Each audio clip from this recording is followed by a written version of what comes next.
For decades, it's shone a light on corruption of the highest order, even toppling premiers. I still can't recall the receipt of a gift of a bottle of 1959 Grange. I can't explain what happened. My resignation as Premier could not occur at a worse time, but the timing is completely outside of my control, as the ICAC has chosen to take this action during the most challenging weeks of the most challenging times. Now, New South Wales ICAC, the state's corruption watchdog, has set its sights on a secretive right-wing Christian faction of the Liberal Party, the Reformers, and its cashed-up group of backers. We expect that the Commission may see the confluence of personal greed and political ambitions. Already, the public inquiry, codenamed Operation Rosny, has heard of shit sheets, sham payments, phone taps and dodgy deals with fugitive developers, with the Reformers' connections reaching all the way to the top of the Liberal Party. I'm Ruby Jones, and you're listening to 7am. Today, Sydney Morning Herald's chief investigative reporter, Kate McClymont, unpacks the tangled web of players at the centre of what she's calling ICAC's Game of Thrones. It's Wednesday, August 5.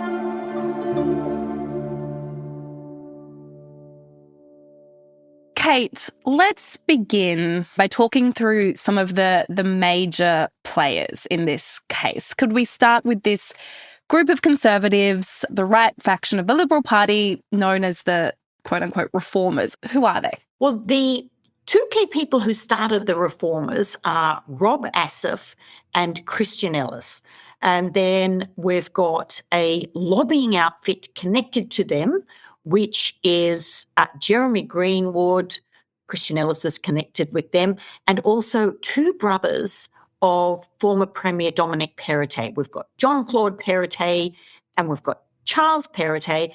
And then, as a sideline, we've got disappeared developer John Nassif, who is in Lebanon, but there's a warrant out for his arrest over serious fraud matters.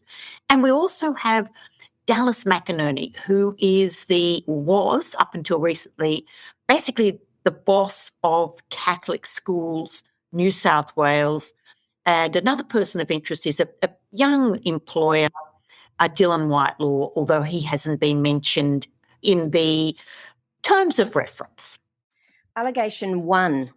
This involves an investigation into potential breaches of the electoral funding laws between 2019 and 2023 by a number of persons who were interested to bolster the recruitment of Conservatives into branches of the state Liberal Party.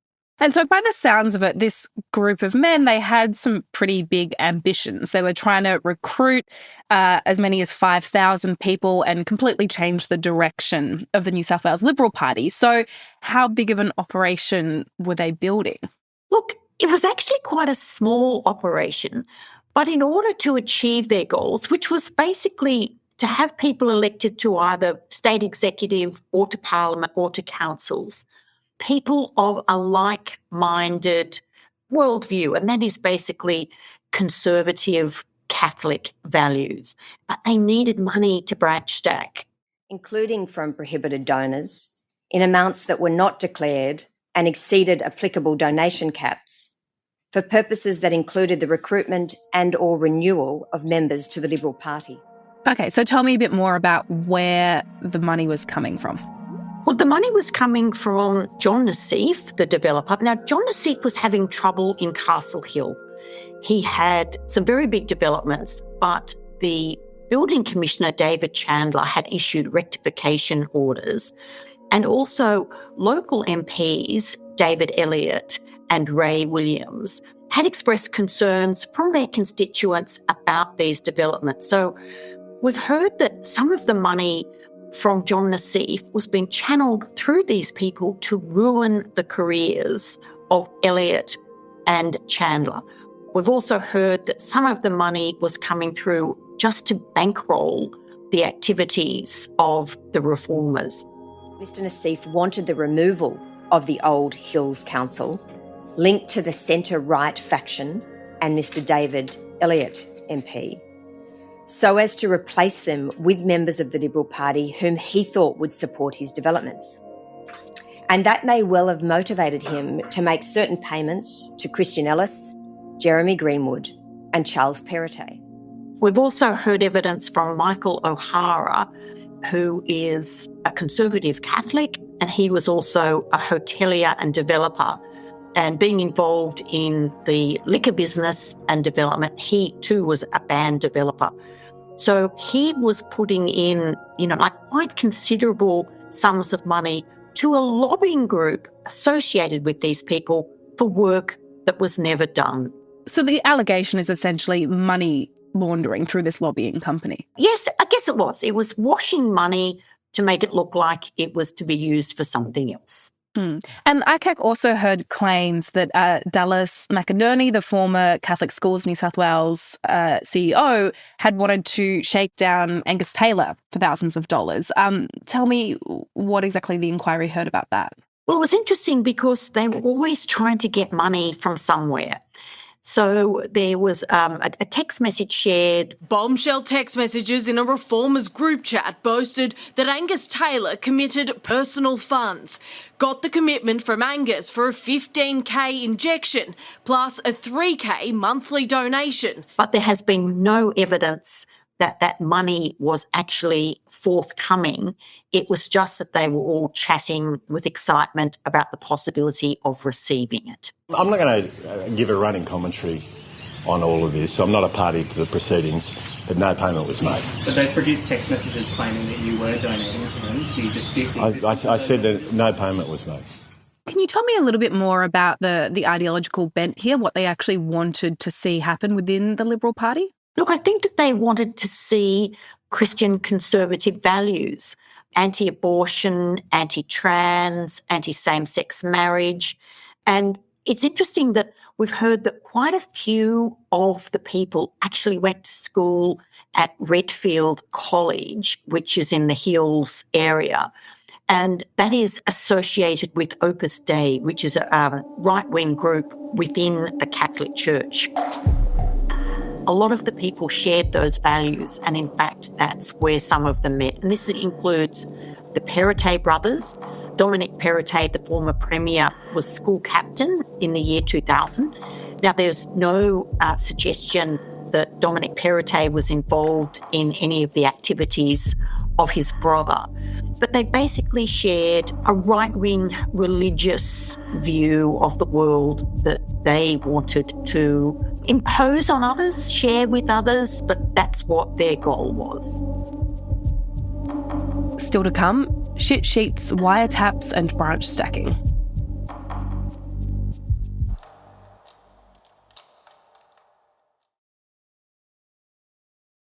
Kate, the Reformers are also accused of branch stacking at the Hills Shire Council, replacing the old members with people that they hoped would approve the developments of one of their main backers, the fugitive property developer, John Nassif.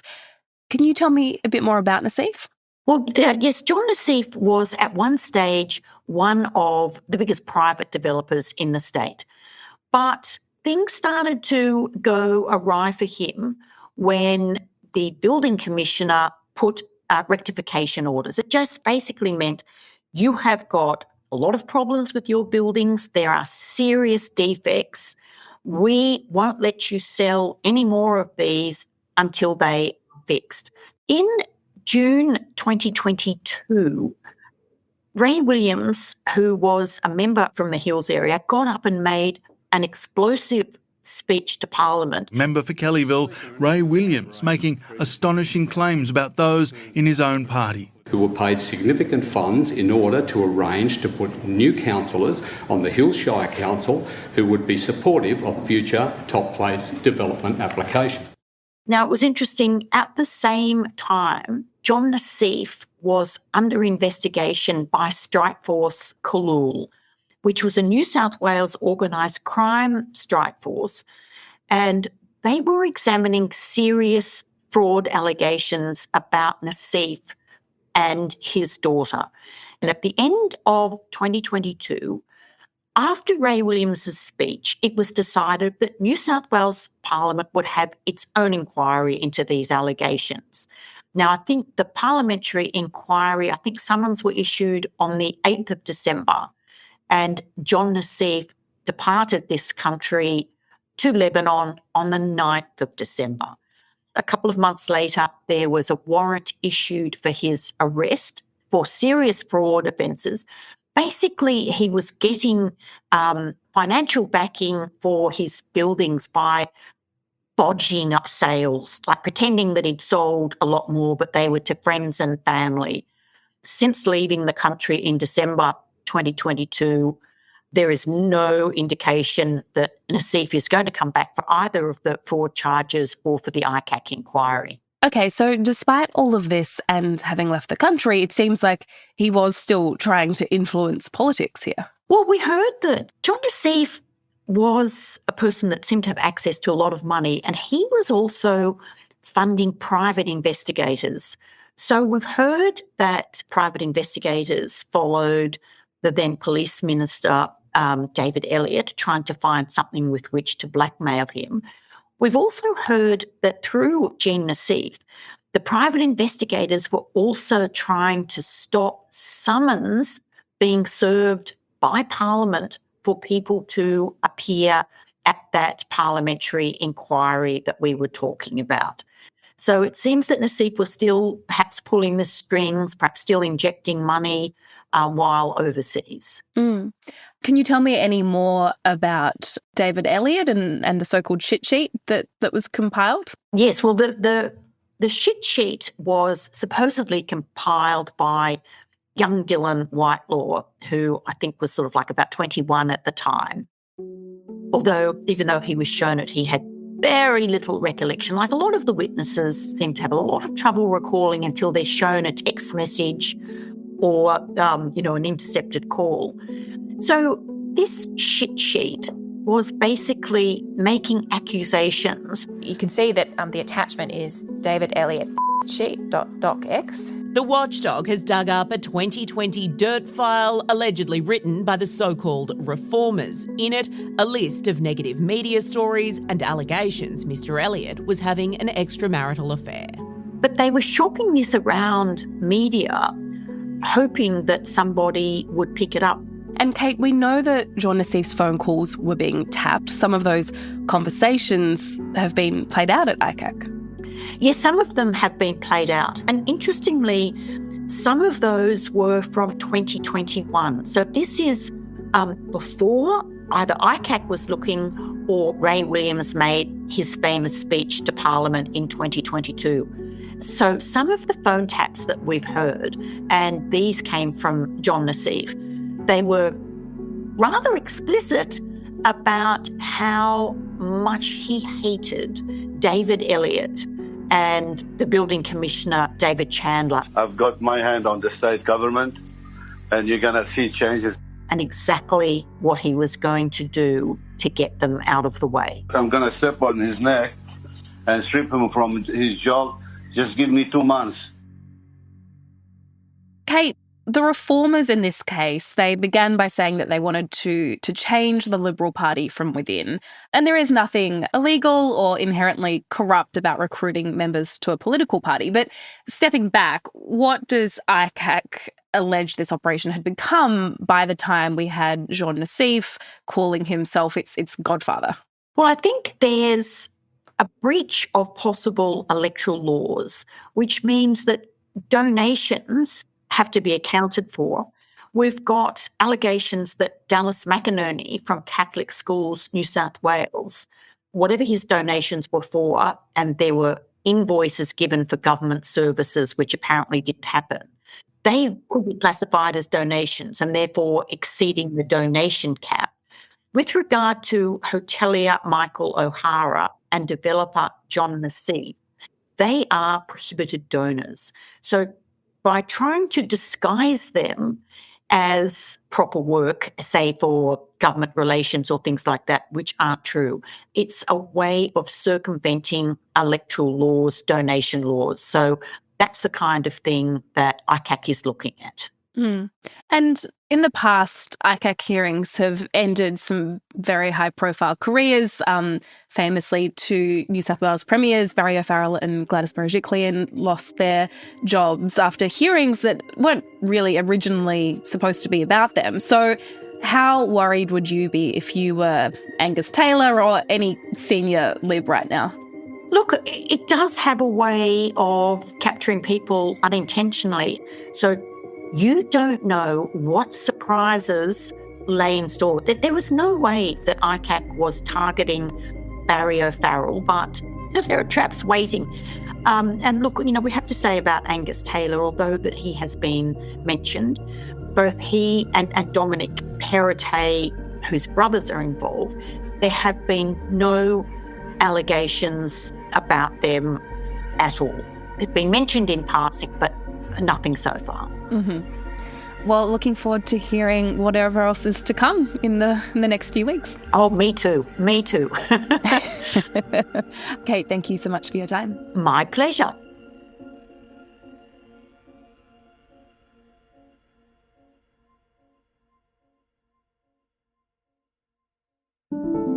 Also in the news, the gambling industry has denied claims it offered drugs and escorts as inducements to people experiencing gambling harm.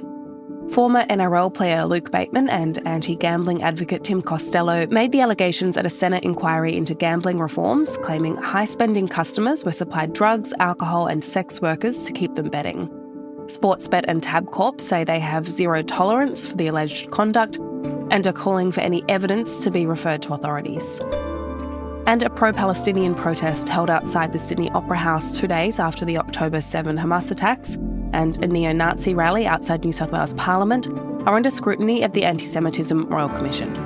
The inquiry is examining police responses to the events, including allegations of anti-Jewish chants and threatening behaviour at the Opera House rally, and how the 2025 neo-Nazi gathering was allowed to proceed. Commissioner Virginia Bell says peaceful protest is fundamental to democracy, but the Commission will consider whether police responses to anti-Semitic conduct can be improved. I'm Ruby Jones. This is 7am. Thanks for listening.